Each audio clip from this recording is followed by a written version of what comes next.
তুলসীদাস চ্যানেলে আপনাকে স্বাগত।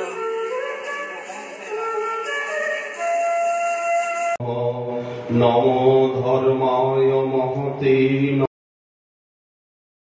নমো কৃষ্ণায় বেধসে ব্রাহ্মণেভ্য নমস্কৃত্য ধর্মাन् বক্ষ্যে সনাতনাन् নারায়ণং নমস্কৃত্য নরং চৈব নরোত্তমং দেবীং সরস্বতীং ব্যাসং ততো জয়মুদীরয়ে।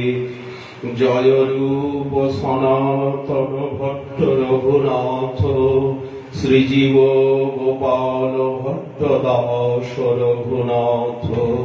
এই ছয় গোসাইর করি চরণ বন্দন, যাহা হইতে বিঘ্ন নাশয় অভীষ্ট পূরণ।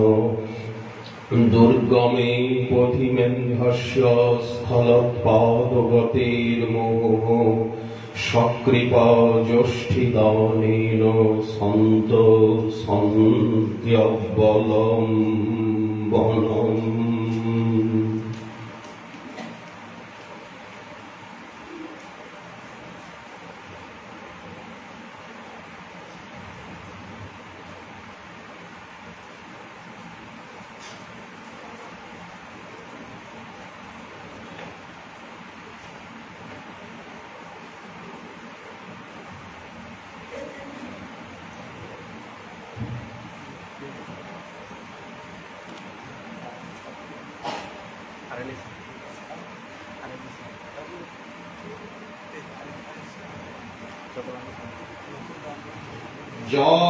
কৌমার হর শৈব হি বরস্তাইব চৈত্রক্ষপা স্তেজোন্মীলিত মালতিশুরভয় প্রৌরহা কদম্বানীলা। সা চৈবাস্মি তথাপি তত্র সুরত ব্যাপার লীলা বিধৌ রেবারোধসি বেতসি তরুমূলে চিতঃ সমকণ্ঠতে। এই শ্লোক মহাপ্রভু পরে বারবার স্বরূপ বিনা অর্থ কেহ না জানে ইহার। পূর্বে জয়িছে কুরুক্ষেত্রে সব গোপীগণ, কৃষ্ণের দর্শন পাইয়া আনন্দিত মন। জগন্নাথ দেখি প্রভুর সে ভাব উঠিল, সেই ভাবাবিষ্ট হইয়া ধুয়া গাওয়াইল। পরম করুণা সিন্ধু কলি পাবন অবতার শ্রী শ্রীমন মহাপ্রভুর পরম অন্তরঙ্গ প্রিয় পার্ষদবর্জ শ্রী বৃন্দারণ্য নিবাসী শ্রীল কৃষ্ণদাস কবিরাজ গোস্বামী চরণ, তিনি তার চৈতন্য চরিতামৃতি মধ্য লীলার ত্রয়োদশ পরিচ্ছেদে শ্রীমন মহাপ্রভুর রথাগ্র নর্তন লীলা শ্রী রথযাত্রা মহোৎসবের বর্ণনা দিচ্ছেন। মহাপ্রভু উদ্দণ্ড নৃত্য করে ভাবান্তরে প্রবিষ্ট মনা হয়ে গাইছিলেন, স্বরূপ গাইছিল। প্রভু তাতে গীতিনাট্যের অভিনয় করছিলেন। সেই তো পরাণনাথ পাইনু, যাহা লাগি মদন দহনে চুরি গেনু। এই ধোয়া গানে নাচে তৃতীয় প্রহর। তারপর এই শ্লোক উচ্চারণ করেছেন। কাব্য প্রকাশে কোন নায়িকার নায়কের প্রতি উক্তি, সেই তুমি সেই আমি সে নব সঙ্গম, তথাপি আমার মন হরে বৃন্দাবন। বৃন্দাবনে উদয় করাহ আপন চরণ, ইহা লোকারণ্য হাতি ঘোড়া ধ্বনি, বৃন্দাবন কাহা পুষ্পারণ্য ভৃঙ্গ পিকনাদ শুনি। ইহ রাজবেশ সঙ্গে সব ক্ষত্রিয়গণ, তাহা গোপবেশ সঙ্গে মুরলী বাদন। ব্রজে তোমার সঙ্গে যেই সুখ আস্বাদন, সে সুখ সমুদ্রের ইহা নাহি এক কণ। আমা লইয়া পুনলীলা কর বৃন্দাবনে, তবে আমার মনোবাঞ্ছা হয়তো পূরণে। শ্রীমদ্ ভাগবতের একটি শ্লোক উচ্চারণ করছিলেন। আহুশ্চতে নলিন নাভ পদার বৃন্দম যোগেশ্বরৈ রীতি বিচিন্তম অগাধ বোধৈ সংসার কূপপতিত করণাবলম্বম গেহ জুষাং মনস্সুদিয়াৎ সদা নঃ। নিজেই তার অনুবাদ করছেন। অন্যের হৃদয়ে মন, মোর মন বৃন্দাবন মনে বনে এক করি জানি। তাহা তোমার পদোদয় করাহ যদি উদয়, তবে তোমার পূর্ণ কৃপা মানি। প্রাণনাথ সুনামর সত্য নিবেদন, ব্রজ আমার সদন, তাহে তোমার সঙ্গম না পাইলে না রহে জীবন। পূর্বে উদ্ধব দ্বারে, এবে সাক্ষাৎ আমারে। তুমি যোগ জ্ঞানের কহিলা উপায়, তুমি বিদগ্ধ কৃপাময় জানো আমার হৃদয়। মোরে ওইছে কহিতে না জুয়ায়, চিত্তকারী তোমা হইতে বিষয়ে চাহি লাগাইতে। যত্ন করি নারীকারে কারিবারে, তারে ধ্যান শিক্ষা করাহ। লোক হাসাইয়া মারো, স্থানাস্থান না করো বিচারে। নহে গোপী যোগীশ্বর তোমার পদকমল, ধ্যান করি পাইবে সন্তোষ। তোমার বাক্য পরিপাটি, তার মধ্যে কোটি মাটি, শুনি গোপীর আরো বাড়ে রোষ। দেহ স্মৃতি নাহি যার, সংসার কূপ কাহা তার। তাহা হইতে না চাহি উদ্ধার, বিরহ সমুদ্র জলে কাম তিমিঙ্গিলে গিলে। গোপীগণে লহ তার পার, বৃন্দাবন গোবর্ধন যমুনা পুলিনবন। সেই কুঞ্জ, সেই রাসাদিক লীলা, সেই ব্রজের ব্রজজন। মাতা পিতা বন্ধুগণ, বড় চিত্র তুমি কেমনে পাশরিলা। তোমার যে বিদগ্ধ মৃদু সদ্গুণ, সুশীল স্নিগ্ধ করুণ। তুমি তোমার নাহি দোষাভাস, তবে যে তোমার মন নাহি স্মরে প্রযোজন। সে আমার দুর্দৈব বিলাস, নাগনি আপন দুঃখ। দেখি ব্রজেশ্বরী মুখ, ব্রজজনের হৃদয় বিদরে। কিবা মারো ব্রজবাসী, কিবা জিয়াও ব্রজে আসি। কেনে জিয়াও দুঃখ সহিবারে। তোমার যে অন্য বেশ, অন্য সঙ্গ, অন্য দেশ। ব্রজজনে কহু নাহি ভাই, তারা ব্রজভূমি ছাড়িতে নারে। তোমা না দেখিলে মরে, বল ব্রজজনের কি হবে উপায়। তুমি ব্রজের জীবন, ব্রজরাজের প্রাণধন। তুমি সকল ব্রজের সম্পদ, কৃপাদ্র তোমার মন। আসি জিয়াও ব্রজজন, ব্রজে উদয় করাব নিজ পদ। শুনিয়া রাধিকা বাণী ব্রজ প্রেম মনে জানি, ভাবে ব্যাকুলিত দেহ মন, ব্রজলোকের প্রেম শুনি আপনাকে ঋণী মানি, করে কৃষ্ণ তারে আশ্বাসন। প্রাণপ্রিয়ে শুনো মোর সত্য বচন, তোমা সবার স্মরণে ঝুড়ময়ী রাত্রি দিনে, মোর দুঃখ না জানে কোন জন। ব্রজবাসী যতজন মাতা পিতা সখাগণ, সবে হয় মোর প্রাণ সম, তার মধ্যে গোপীগণ সাক্ষাৎ মোর জীবন, তুমি মোর জীবনের জীবন।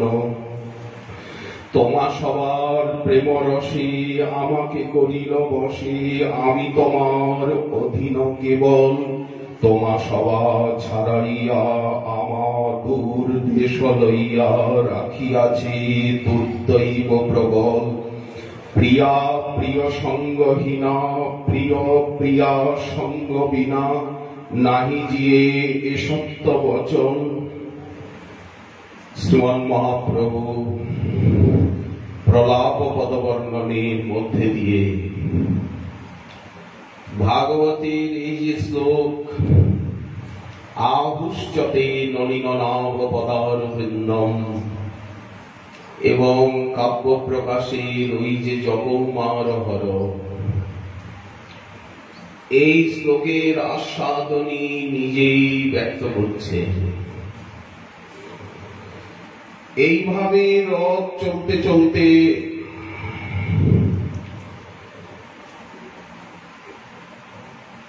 এসে গেছে বলগণ্ডী দ্বারে। বলগণ্ডী উদ্যান, নীলাচল এবং সুন্দরাচলের মাঝখানের যে দক্ষিণ দিকের অরণ্য, দক্ষিণ দিকের উপবন উদ্যান, তাকে বলগণ্ডী উদ্যান বলা হয়। ওইখানে প্রতাপপুত্র দেবের উদ্ধার লীলা গতকাল আমরা সাধন করে এসেছি। বর্তমান সেই বলগণ্ডী উদ্যানটি কিছু অবশেষ রয়েছে। বলগণ্ডী মঠ, গোটে মঠ, সেইটি বলগণ্ডী মঠ। আর সেই ছকটার নাম বলগণ্ডী ছক। সামান্য কিছু উদ্যান রয়েছে, মঠ রয়েছে, সেখানে মহাপ্রভুর বিগ্রহ রয়েছে, সামনে দোকান, বড় বড় বাড়িঘর। একটু জানা না থাকলে ঠিক জায়গাটা খুঁজে যাওয়া যাবে না, কিন্তু ছকটার নাম ঠিক আছে। যেমন জগন্নাথ বল্লভ ছক, তারপরে হসপিটাল ছক, এই তার আগে চলে গেল নরেন্দ্র ছক, যেটা নরেন্দ্র সরোবরের দিকে 18 নালার দিকে যে বাটুটা গলা, তারপরে এই বলগণ্ডী ছক। তো জগন্নাথের সেইখানে ভোগ লাগে, সারা নীলাচলবাসী সেইখানে ভোগ লাগান। তো যখন ভীষণ ভিড় হয়ে গেল, কবিরাজ গোস্বামীপাদ বলছেন, ডাহিনে পুষ্পদান, বামে বিপ্রশাসন, শাসন বলতে পল্লী, নারিকেল বন, ডাহিনে পুষ্পদান যেন বৃন্দাবন। আগে নৃত্য করে গৌর লইয়া ভক্তগণ, রথ রাখি জগন্নাথ করেন দর্শন। সেই স্থলে ভোগ লাগে আছয় নিয়ম, কোটি কোটি ভোগ জগন্নাথ করে আস্বাদন। জগন্নাথের ছোট বড় যত ভক্তগণ নিজ নিজ উত্তম ভোগ করেন সমর্পণ। রাজা রাজ মহিষী বৃন্দ পাত্র মিত্রগণ, নীলাচলবাসী যত ছোট বড় জন, নানা দেশের দেশী যত যাত্রিকজন নিজ নিজ ভোগ তাহা করে সমর্পণ। আগে পাছে দুই পার্শ্বে উদ্যানের বন, যেই যাহা পায় লাগায় নাহি কো নিয়ম। সেকালের দিনে বনদান্ডের দুপাশেই বন আর বন, উদ্যান উদ্যান উপবন। নিত্য ছাড়ি মহাপ্রভু উপবনে গেল, প্রেমাবেশে মহাপ্রভু উপবন পাইয়া পুষ্পোদ্যানে গৃহপিণ্ডায় রহিলা পড়িয়া। নিত্য পরিশ্রমে প্রভুর দেহে ঘন ঘর্ম, সুগন্ধি শীতল বায়ু প্রভু করেন সেবন।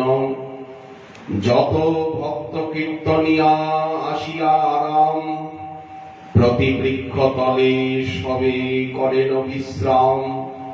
এই তো কহিল প্রভুর মহাসংকীর্তন, জগন্নাথের আগে জইছে করিল নর্তন। রথাগ্রে প্রভু জইছে করিলা নর্তন, শ্রীচৈতন্যাষ্টকে রূপ গোসাই করিয়াছেন বর্ণন। রথারূঢ়স্যারাদধিপদবি নীলাচলপথে, রদর্ভ প্রেমর্মে স্ফুরিত নটনোল্লাস বিবশঃ। সহর্ষঙ্গায়দ্ভি পরিবৃত তনুর বৈষ্ণব জনৈ, সচৈতন্য কিং মে পুনরপি দৃশোর যাস্যতি পদম। এই সময় প্রতাপরুদ্রদেব এলেন, জয়তীধিকম অধ্যায় করেন পঠন। আখিমুতি প্রেমে প্রভু ভূমিতে শয়ন, নৃপতি নৈপুণ্যে করেন পাদ সম্বাহন। শুনিতে শুনিত প্রভুর সন্তোষ অপার, বল বল বল বল বলি প্রভু বলে বারবার।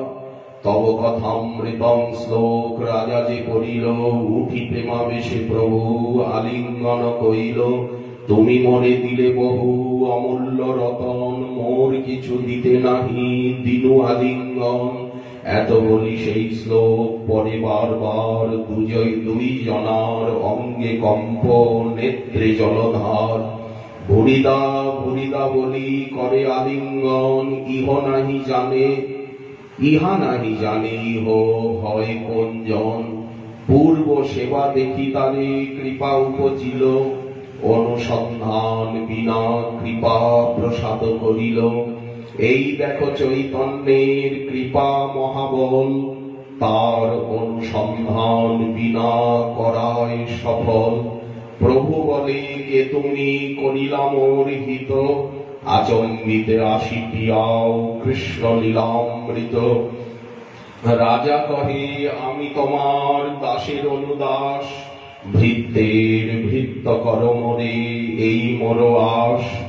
তবে মহাপ্রভু তারে ঐশ্বর্য দেখাইল, কাহারে না কহিবে ইহা নিষেধ করিল।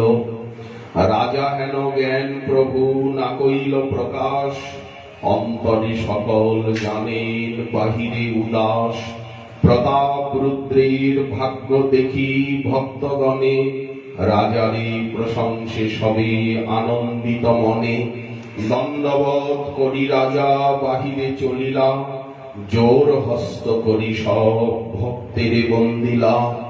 মধ্যাহ্ন করিলা প্রভু লইয়া ভক্তগণ, বাণীনাথ প্রসাদ লইয়া কইল আগমন। সার্বভৌম রামানন্দ বাণীনাথে দিয়া, প্রসাদ পাঠালো রাজা বহুত করিয়া। বলগণ্ডী ভোগের প্রসাদ উত্তম অনন্ত, নিঃস্বকৃ প্রসাদ আইলার যার নাহি অন্ত। রাজা চলে গিয়ে রামানন্দ রায় এবং সার্বভৌম ভট্টাচার্য বাণীনাথের হাত দিয়ে বহু জগন্নাথের নিঃস্বকৃ প্রসাদ, যা এখনই ভোগ লেগেছে রথারূঢ় জগন্নাথের, সেই বলগণ্ডী প্রসাদ প্রভু যাতে সদনে পান, এই জন্য উদ্যানে প্রসাদ পাঠিয়ে দিলেন। কি কি ভোগ লেগেছে। এখন আমাদেরকে সেই ভোগের দ্রব্যগুলি হৃদয়ঙ্গম করতে হবে এবং মানব সেবা চিন্তনে মধ্যাহ্নকালে বা রাত্রিকালে বা সকালবেলা শৃঙ্গার ভোগে এইগুলি ভোগ লাগবে। হয়তো আমাদের সামনে সেই উপকরণ নেই, বাইরে উপকরণ নাই কথা। সেবা ধ্যান প্রসঙ্গে শ্রী রূপ গোস্বামী পাদ যে প্রতিষ্ঠানপুরের ব্রাহ্মণের কথাটি ভক্তি রসামৃত সিন্ধুতে লিপিবদ্ধ করলেন। যেমন প্রতিষ্ঠানপুরের সেই ব্রাহ্মণ মনে মনে চিন্তা করছে গোদাবরীতে স্নান করে আর নির্জনে সেই বাগানের মধ্যে বসে উনি সেবার ধ্যান করছেন। আমাদের এই বৃন্দাবন ধাম জপ এবং চিন্তন প্রধান উপাসনা ভূমি, সাধন ভূমি, সিদ্ধ ভূমি। এই জন্য আমাদের পূর্বসূরীগণের সাধনে আমরা হরিনাম জপ এবং চিন্তনের প্রাধান্য দেখতে পাই। সেই চিন্তনকে পুষ্ট করতে, হরিনাম রস আস্বাদনকে সমৃদ্ধ করতে শাস্ত্র অনুশীলন, ত্যাগ দৈন্য এবং নিরপরাধ জীবনের অনুশীলন। কিন্তু মুখ্য লক্ষ্য হচ্ছে নাম এবং চিন্তন। তো সেই সেবা চিন্তন কিরকম হবে তারই দিগদর্শন দেওয়া হচ্ছে, যে আমরা কি কি ভোগ লাগাবো ঠাকুরকে। শৃঙ্গার ভোগে বা উৎসব ভোগে, যখন নিঃসক্রি ভোগ মানে কাচি ভোগ নয়। জগন্নাথের কি কি ভোগ লেগেছে? ছানা,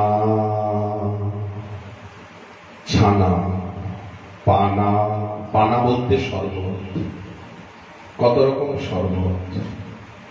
মৃৎপাত্রে, মাটির পাত্র বা রজের পাত্রে এখনো সমস্ত প্রাচীন মন্দিরে, জ্যোতিপুরা আদিতে আমাদের শ্রী রাধারমণ, রাধাবল্লভ, শ্রী কুঞ্জবিহারী, শ্রী বাকে বিহারী জিউ আদির মন্দিরে মৃৎপাত্রে ভোগ লাগে। ব্রজরজের মৃৎপাত্র, নূতন মৃৎপাত্র, ছানা, পানা, পৈর বলতে প্যারা,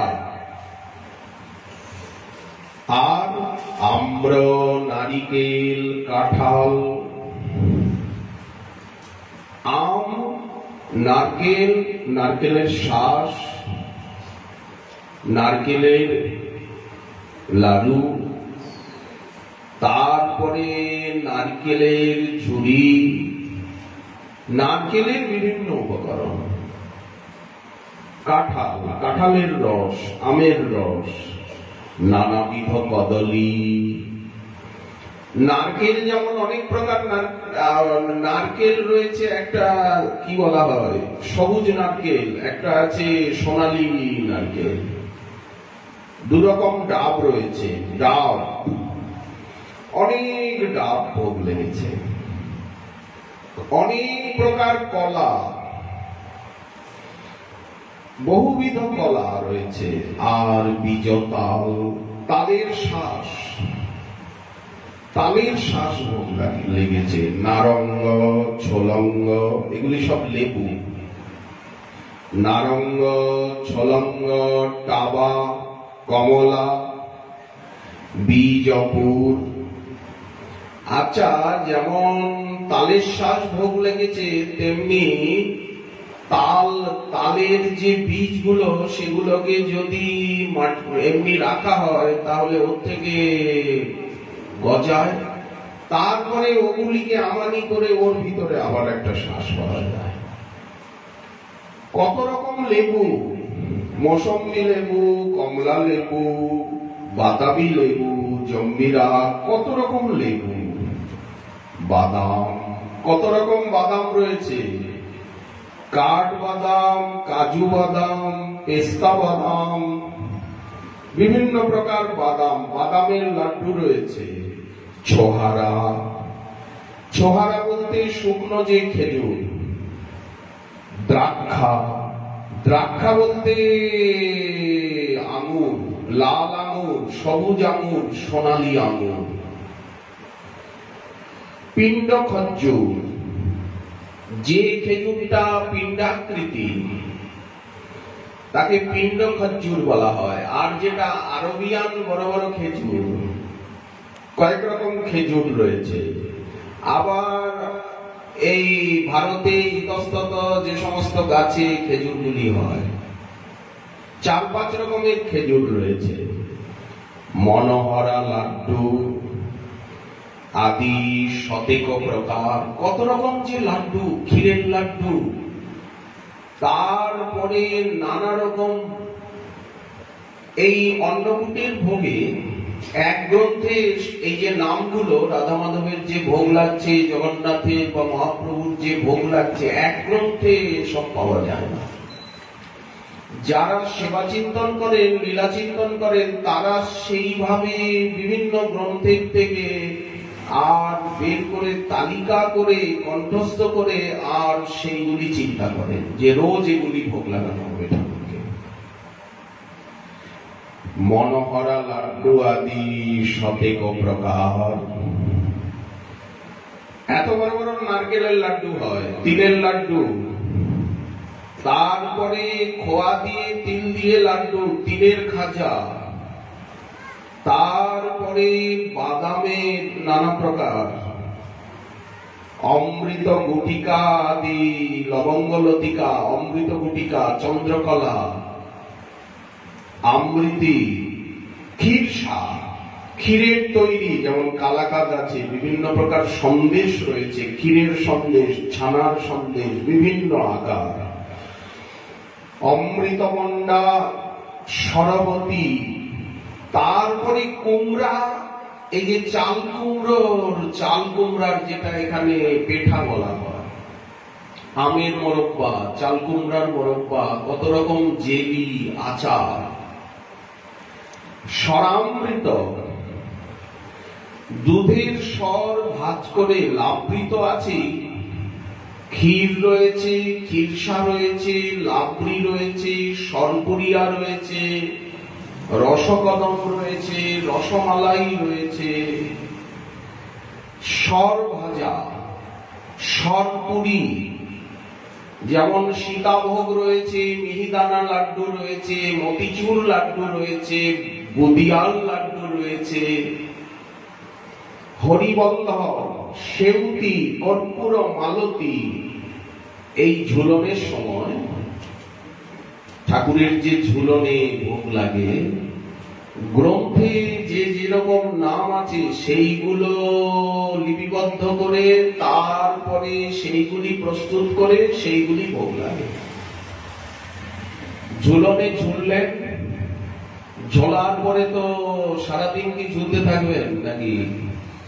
13টা দিনই কি ঝুলতে থাকবেন? তা না। এইবার ঝুলনের থেকে নামবেন, ঝুলনা হইতে, এটা বর্ষার সুর, ঝুলনা হইতে নাম। আবার রাত্রি ঝুলন রয়েছে, নক্ত ঝুলন, দিবা ঝুলন, মধ্যাহ্নের ঝুলন, 3 প্রকার ঝুলন রয়েছে। মধ্যাহ্নে ঝুলন লীলা হচ্ছে, যেমন রাধাকুণ্ডে মধ্যাহ্নে ঝুলন হচ্ছে, রাধাকুণ্ড সন্নিধানে বর্ষা হর্ষদ বনে। আবার এই নক্তলীলায় বৃন্দাবনে ঝুলন হচ্ছে রাত্রে। আবার পূর্বাহ্নেও ঝুলন হচ্ছে, ঠিক নবদ্বীপেও সেই সময়ে ঝুলন হচ্ছে। দেখো তো দেখো তো দেখো তো ঝুলত ঝুলত ঝুলত গৌরচন্দ্র অপ বীজমনিয়া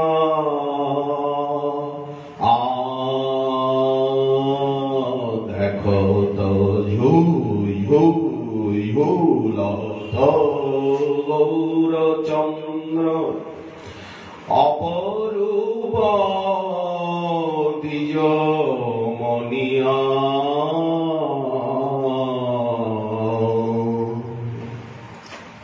গঙ্গার তীরে ঝুলছেন বটবৃক্ষের ডালে গৌর গদাধর। তেমনি এখানেও ঝুলন হচ্ছে, সেই সময়ে যে ভোগ লাগছে ঝুলনের পরে নিচে নামছে। ঝুলনা হইতে নামিলা তুলিতে রসবতী রসরাজ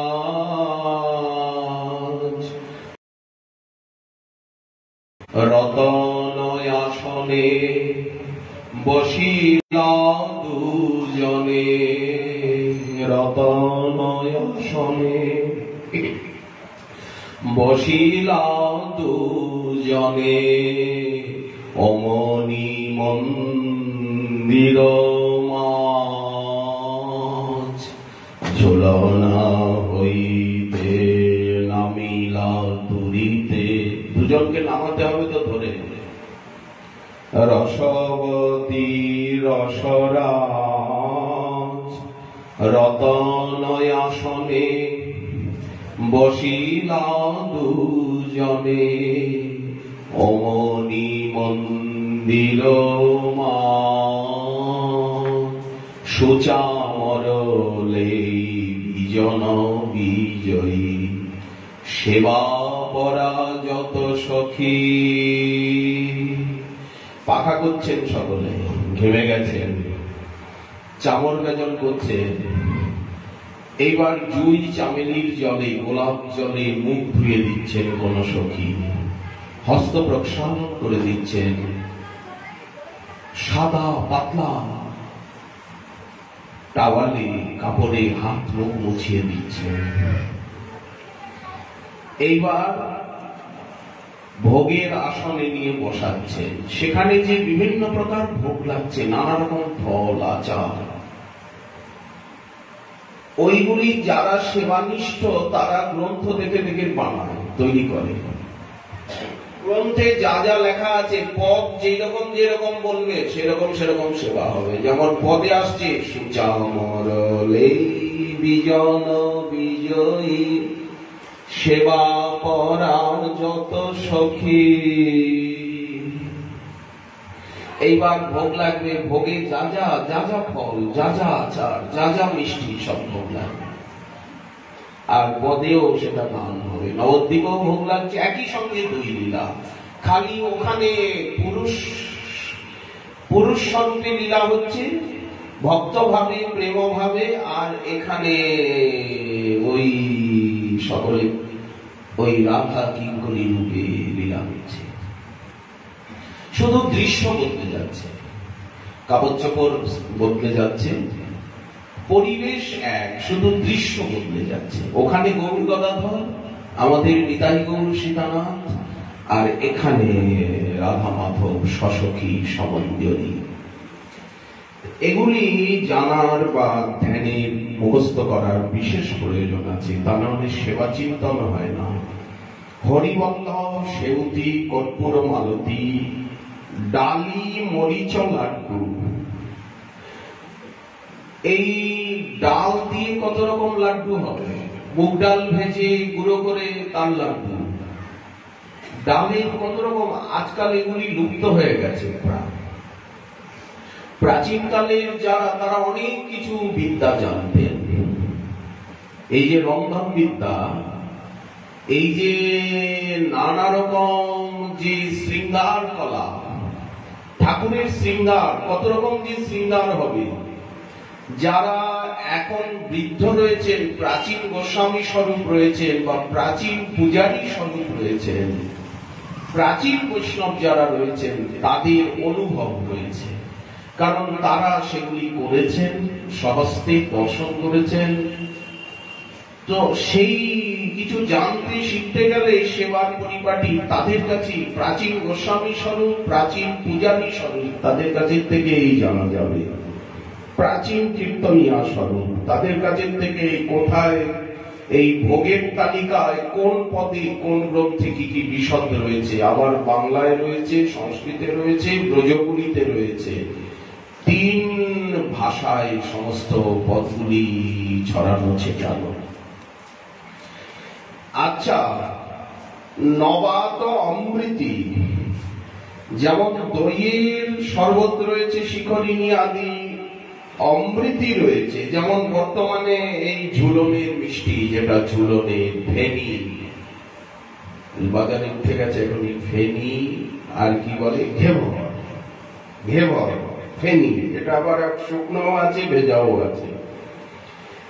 পদ্মচিনি, চন্দ্রকান্তি, খাজা, খন্ডসা, চন্দ্রকান্তি লাড্ডু রয়েছে, খাজা রয়েছে, কত রকম খাজা, যেমন তিলের খাজা, তারপরে বাদামের খাজা, খন্ডসার মধ্যে চিনির তৈরি, এই দীপাবলির সময়ে যেমন চিনির তৈরি অনেক কিছু ওঠে, খেলনা, বিয়রি, কদমা, তিলা, খাজা অনেক প্রকার, নারঙ্গ, ঝলঙ্গ, আম্র বৃক্ষের আকার, আবার যে ক্ষীরের যে মিষ্টি করা হয়েছে ছানার, বিভিন্ন ফল ফুল পাতা বিভিন্ন আকার, এগুলি তো গেল ফল ফুল পত্রযুক্ত খণ্ডের বিকার। দই রয়েছে, টক দই, মিষ্টি দই, দইয়ের স্বর, শিখরিণী রয়েছে, দুধ রয়েছে, ঘন দুধ, ঘন দুধে বাদাম দিয়ে, কেশর দিয়ে, মিশ্রি দিয়ে, এইগুলি কিন্তু গল্প নয়, এখনো ভোগ লাগে, বিহারীজিতে ভোগ লাগে, রাধারমণে ভোগ লাগে। প্রসাদ যদি পেতে চান দেখবেন গিয়ে নাথদ্বারায় শ্রী গোপালজির, গোবর্ধন নাথের ভোগ লাগে। দুপুরবেলা কত রকম ভোগ লাগে, কাচি প্রসাদী দুপুরে একটা পারস মাগালে 2-3 জন পেয়েও শেষ হয় না, এত প্রকার ভোগ লাগে নাথদ্বারা। তারপরে মিষ্টি মশলা, ঘিয়ের যা তা তো আছে। এখনো আপনারা যদি বাইরে কোথায়ও আপনাদের প্রিয়জনকে প্রসাদ পাঠাতে ইচ্ছা করেন, তো আপনারা জ্যোতিপুরায় যে গোপালজির ভোগ লাগে মুখারবিন্দে, সেখানের থেকে প্রসাদ এনে পাঠাবেন বিশুদ্ধ ঘিয়ে।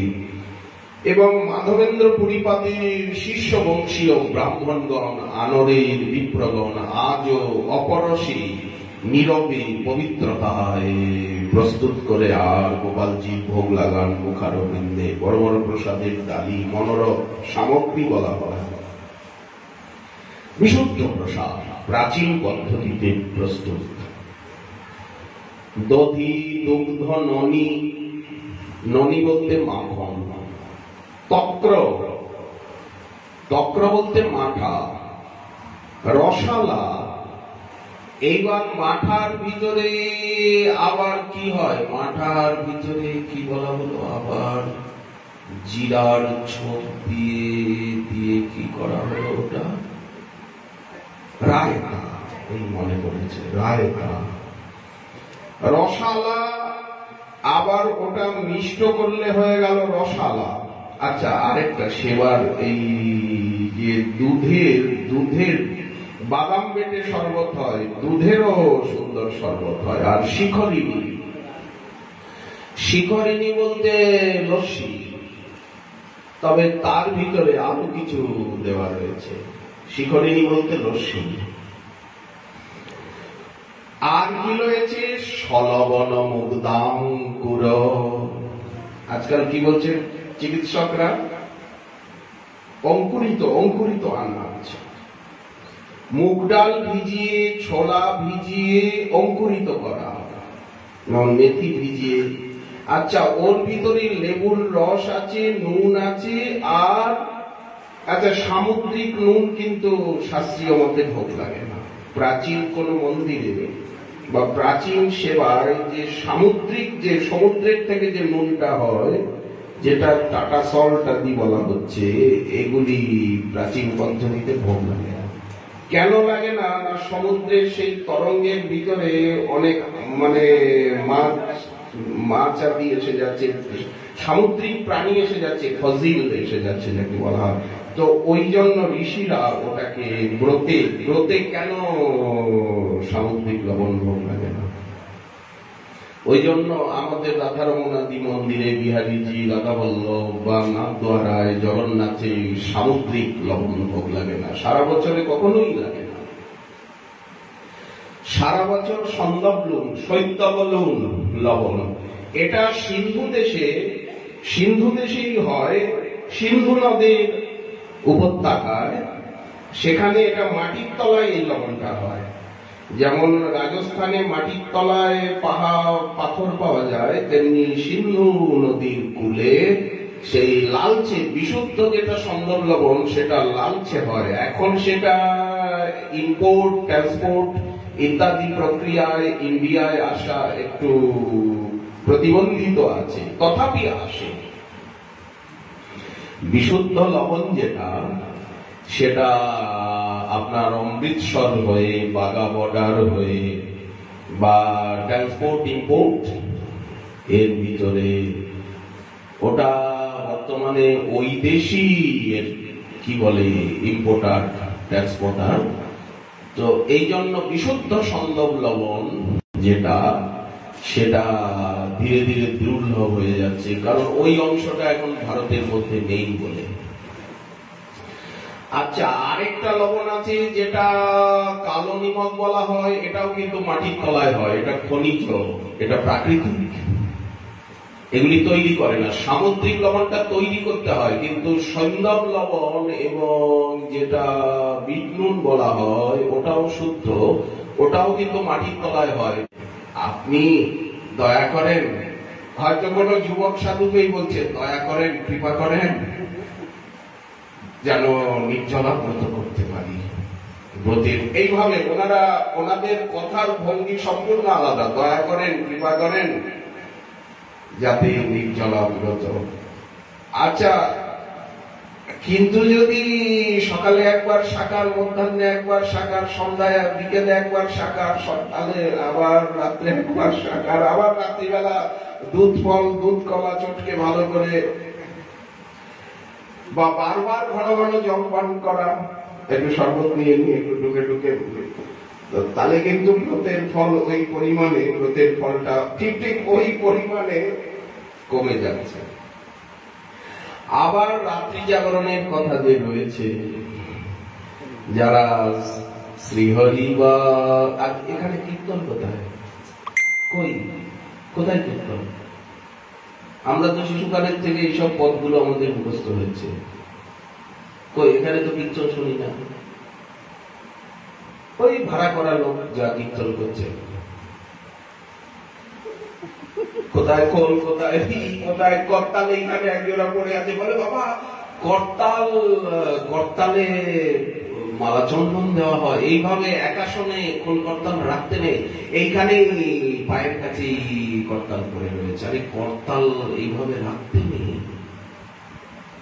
বৈষ্ণব জগৎ বলে নয়, এমনিও ইনস্ট্রুমেন্টস এর পূজা করা হয় বাদ্যযন্ত্রে। এইভাবে কলকাতা এখানে কাশিটা পড়ে রয়েছে, ওইখানে লাঠিটা পড়ে পড়ে, ভগবৎ স্বরূপ। একাশনে কলকাতালকে রাখতে নেই, যেমন একাশনে গ্রন্থ রাখতে নেই, গ্রন্থ এইভাবে কোলে রাখতে নেই, অপরাধ হবে। দেখুন প্রাচীন চিত্রে ঋষিদের কোথায় গ্রন্থ রাখছে, এইভাবে একাশনে খনকর্তাল সবসময় শ্রীখলকে বিরার উপরে রাখতে হবে, করতাল ভিন্ন আসনে রাখতে হবে। এই যে সদাচার গুলো, গ্রন্থ একাশনে রাখতে নেই। বৃন্দাজি যেমন এই আসনের থেকে বৃন্দাজির আসন সবসময় উঁচুতে হবে। তিনি লাদিনী শক্তির মূর্তি, লীলাভিধানা কিল কৃষ্ণ শক্তি। আর আরেকটা না বললে নয়, যেমন ভাগবত সপ্তাহে সামনে গিরিধারীকে বসানো হচ্ছে, পঞ্চতত্ত্বকে বসানো হচ্ছে, দেখা যাচ্ছে বক্তা ঠাকুরের আসনের থেকে পঞ্চতত্ত্ব অনেক নিচে হয়ে যাচ্ছে, হচ্ছে না? বক্তা অনেক উঁচুতে বসে আছেন, পঞ্চতত্ত্ব গিরিধারী বা মহাপ্রভুর আসন অনেক নিচে হয়ে যাচ্ছে। ওখানেও অপরাধ হয়েছে। এক তো বক্তার সঙ্গে ঠিক আছে, সুখরূপী ভবেন বক্তা, এটা বেদব্যাসের আসন, কিন্তু তথাপি মহাপ্রভু পঞ্চতত্ত্ব নির্ধারিত আমাদের ইষ্টদেব। হয়তো যারা অনুষ্ঠান করছেন তারা বক্তাকে সুখরূপে দেখছেন, ঠিক আছে, তাদের দর্শন শ্রোতারা দেখছেন, কিন্তু বক্তারও তো একটা নিজস্ব কর্তব্য রয়েছে। বক্তা ঠাকুরেরও তো নিজস্ব কর্তব্য বলে একটা জিনিস আছে, যে আমার থেকে নিচে গিরিধারী হয়ে যাচ্ছে, পঞ্চতত্ত্ব হয়ে যাচ্ছে, বা 7টি আসন যে দেওয়া হচ্ছে, এটা উঁচু ভাবে যদি দিতে হয় ওইখানে নিয়ম এইদিকে দেওয়া, সামনে দেওয়া, কিন্তু এইখানে যদি দিতে হয় গ্রন্থ যে লেভেলে আছে সেই লেভেলে দিতে হবে, এই উচ্চতায় দিতে হবে। নিম্নতায় দিলে অপরাধ হয়ে যাচ্ছে। এইগুলি সূক্ষ্ম বিচার। আমরা কিন্তু দেখে দেখে কিছু শিখব না, আমরা গ্রন্থের থেকে শিখব। প্রাচীন ভাব আদর্শ পরম্পরাতে বর্তমানকে দেখে আমরা যদি কিছু নিতে চাই তাহলে কিন্তু আমরা কিছু পাবো না। বর্তমানকে দেখে যদি আমরা কিছু শিখতে চাই, জানতে চাই, বুঝতে চাই, তাহলে কিন্তু সদাচার, আচার, মর্যাদা আমরা কিছু পাবো না। প্রাচীন পরম্পরার থেকে এবং গ্রন্থের থেকে সবকিছু শিখতে হবে, নিতে হবে। যাকে শ্রীহরিবাসরে, এই কীর্তনটা পুরো 1-2 ঘন্টা লাগবে, এর আখর রয়েছে।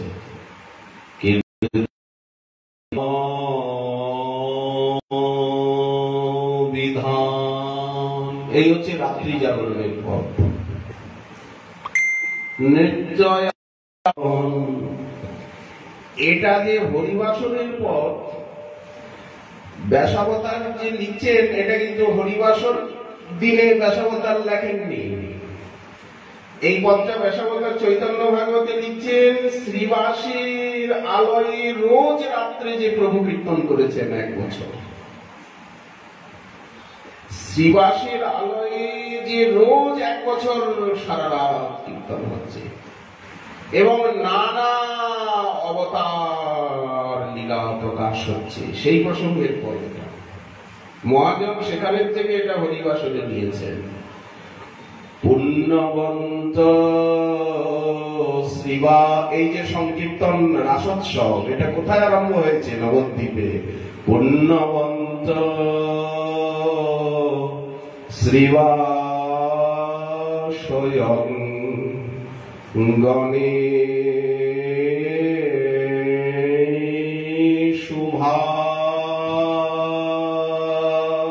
শুভারম্ভ।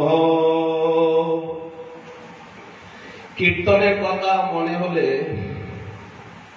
যার সঙ্গে অনেক আমরা নেচেছি, যিনি ঝম্পটা কিছুতে ছাড়বে না, ঝম্প নিজে একা ঝম্প নিয়ে পুরো কুণ্ড পরিক্রমা করে আসবেন।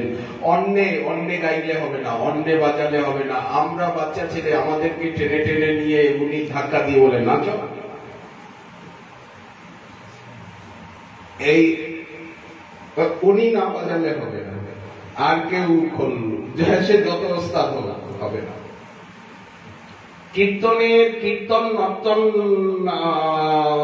মুখ ফাড়লেই উনি সামনে এসে যান, ওনার কথা মনে পড়ে। উনি তো নাচিয়েছেন, আজ তো আর সেই মূর্তি নেই যে একা ঝম্প নিয়ে পুরো, আর কাউকে ধরতে দেবেন না, আর কাউকে, উনি যদি কেউ উপস্থিত হন আর কাউকে ধরতে দেবেন না,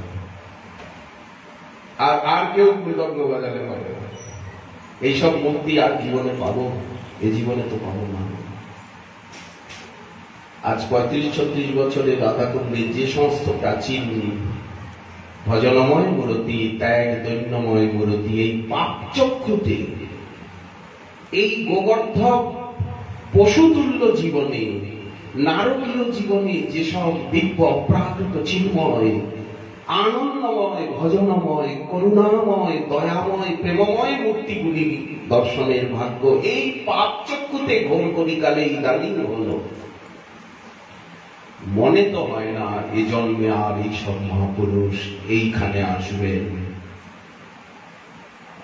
বা তাদের সঙ্গ প্রসঙ্গে চরণামৃতে, অধরামৃতে, সঙ্গামৃতে, বচনামৃতে, আশীর্বাদামৃতে, স্পর্শামৃতে আর জীবনকে ধন্য করবার একটা সুযোগ আমরা পাব। কি করে পাব? আর যদি 25-30 বছর কোনো মতে গড়াতে গড়াতে বাঁচিও, তারা কি আবার এসে এই প্রকাশে আর তারা আসছেন না? এই প্রকাশে কেন আসবে? তারা অন্য প্রকাশে না। তাদের তো প্রমোশন হয়ে গেছে। প্রমোশন যখন হয়ে যায় তখন হাই স্কুলের টিচারের প্রমোশন হয়ে গেছে, এখন সে কলেজে গিয়ে প্রফেসর হয়েছে। সে আবার প্রাইমারি স্কুলে, হাই স্কুলে কেন ঘুরে আসবে? তো বর্তমান এই প্রকাশে রাধাকুণ্ডের তো আরো অন্যান্য প্রকাশ রয়েছে, ধামের আরো তো অন্যান্য প্রকাশ রয়েছে। তো সেই আরো দিব্যাতি দিব্য প্রকাশ যেগুলি, সেই প্রকাশে তারা চলে যাবেন। আমরা যে প্রকাশে আছি এই প্রকাশে কেন আসবেন? এইটাই হচ্ছে সমস্যা। এই জন্য এই জীবনে নিশ্চিত আর তাদেরকে পাব না।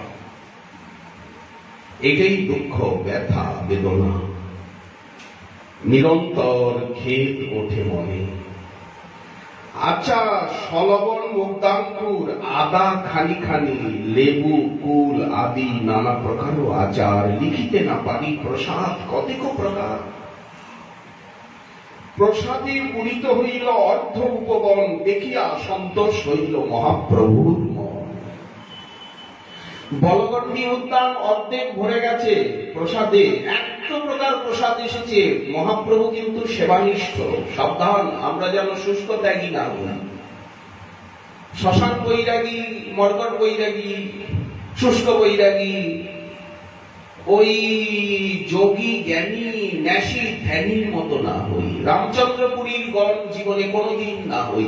অমোঘের গণ আমরা যেন না হই। অমোঘ যে সার্বভৌম ভট্টাচার্যের যে জামাই অমোঘ, সার্বভৌম ভট্টাচার্য এবং ওনার পত্নী সকালের থেকে কত রকম রন্ধন করছেন শ্বেত গঙ্গার পারে সার্বভৌম আলয়, যেটা গঙ্গা মাতা মঠ গম্ভীরার কাছে। তো ওখানে বুড়ো বুড়ি সকালের থেকে রন্ধন করছে। এখন বাড়িতে জামাই এসেছে, ষাঠি মানে ষষ্ঠী বা কিছু এরকম একটা নাম হবে, সেইটাই কথ্য ভাষায় ষাঠি। তো এসেছে জামাই, এখন জামাই দেখছে শ্বশুর শাশুড়ি সকাল থেকে, আমার কোন জামাই, আমার দিকে কোনো দৃষ্টি নেই, খালি ওনারা রন্ধনী করছে দরজা দিয়ে, ওই দিকে আমাকে যেতে দেবে না। তো আমি জামাই তো মনে করে আমি তো শ্বশুর বাড়ি এসছি, শাশুড়িও বুঝছে না, শ্বশুরও বুঝছে না। তো এর ভিতরে মধ্যাহ্ন হয়ে গেছে। মহাপ্রভু এসেছেন গোবিন্দ দাসের সঙ্গে। এখন ঠাকুর ঘরের পাশেই নূতন ঘর বানানো হয়েছে মহাপ্রভুর ভোগের জন্য। সারা ঘর একেবারে ভোগে। চৈতন্য চরিতামৃতে কি কি রন্ধন করেছে ওই মধ্যাহ্নের রাজভোগে। রোজ আমাদের অন্নকূট, আমাদের অন্নকূট কি একদিন নাকি? আমাদের অন্নকূট রোজ, আমাদের 64 মহান্তের ভোগ রোজ। যখনই মহাপ্রভু ভোজন করছেন, সপরিকর ভোজন করছেন তো 3 বার। রোজ আমাদের ঝুলন, রোজ আমাদের হোলি, রোজ রাসলীলা, রোজ পূর্ণিমা হচ্ছে। নিত্যলীলা দেখুন, গুটিকায় দেখুন, এত আনন্দময় উজ্জ্বল সেই রাজ্য। এখন সার্বভৌম ভট্টাচার্য করেছেন কি, একটু কিছু আনতে গেছেন, যেই খালি হয়ে যাচ্ছে ওইটাকে উনি পূর্ণ করছেন। এর মধ্যে দরজাটা কিভাবে, উনি ভেতর থেকে দরজাটা বন্ধ করে রেখেছিলেন, কিভাবে যেন অন্যমনস্ক হয়ে দরজাটা একটু খোলা পেয়েছে। এর মধ্যে অমোঘ এসে দাঁড়িয়ে দেখছে মহাপ্রভু ভোজন করছে। উনি বলছে, বাবা, সন্ন্যাসী, একটা সাধারণ সন্ন্যাসী, তাকে খাওয়াবার জন্য শ্বশুর শাশুড়ি সকালের থেকে লেগে আছে। আবার জগন্নাথের কত রকম প্রসাদ আনা হয়েছে, দেখেছে লোকে ধারে ধারে নিয়ে আসছে। এইসব দেখে অমোঘের একেবারে চোখ ছানা বড়া হয়ে গেছে। অমোঘ বলছে, সন্ন্যাসী এত খায়, ওরে বাবা এত খায়, এত খায়। এই মর্কট বৈরাগীর দল, শুষ্ক বৈরাগী, শ্মশান বৈরাগী, ধ্যানী, যোগী, ন্যাসী, যোগী, এরা সেবা দেখতে পারে না। রামচন্দ্রপুরীর গণ, অমোঘের গণ, এদের সেবা দেখলে বুক জ্বলে পুরে একেবারে ছাই হয়ে যায়। তবে এত খায়, এই কথাটা সার্বভৌম ভট্টাচার্যের